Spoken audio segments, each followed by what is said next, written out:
भारतीय राज्यघटनेचे शिल्पकार भारतरत्न डॉक्टर बाबासाहेब आंबेडकर यांची आज 134वी जयंती आहे। चैत्यभूमीवरती बाबासाहेब आंबेडकरांना राज्यपाल CP राधाकृष्णन, मुख्यमंत्री देवेंद्र फडणवीस, उपमुख्यमंत्री एकनाथ शिंदे आणि अजित पवार या सर्वांनी अभिवादन केलं। डॉक्टर बाबासाहेब आंबेडकरांना अभिवादन करण्यासाठी अनुयायी सकाळपासूनच मोठी गर्दी करतात।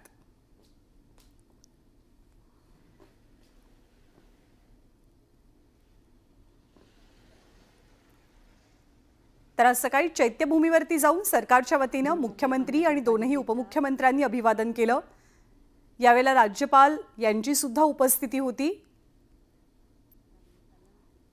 तर दुसरीकडे नागपूरच्या दीक्षाभूमीवरही डॉक्टर बाबासाहेब आंबेडकरांना अभिवादन करण्यासाठी भीम अनुयायांनी मोठी गर्दी केली आहे।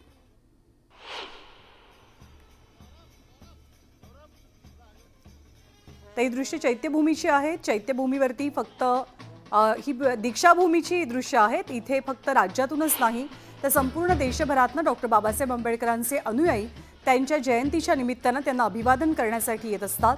नागपूरमध्येही दीक्षाभूमीमध्ये आज मोठा कार्यक्रम संपन्न झाला।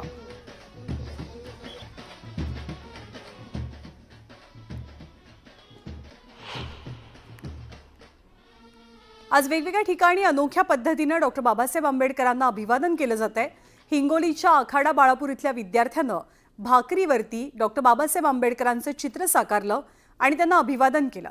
तर साताऱ्याच्या पाटण तालुक्यातील चित्रकार संदीप डाकवे यांनी कलिंगडावरती भारतरत्न डॉक्टर बाबासाहेब आंबेडकर यांची प्रतिकृती साकारत त्यांना वंदन केलं। तर नंदुरबारमधल्या एका कलाकारानं सुद्धा भाकरीवरती डॉक्टर बाबासाहेब आंबेडकरांचं चित्र रेखाटलं।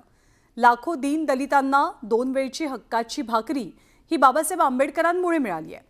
त्यामुळे कलाकार गौरव माळी यांनी भाकरीवरती बाबासाहेबांची सुरेख मुद्रा साकारली।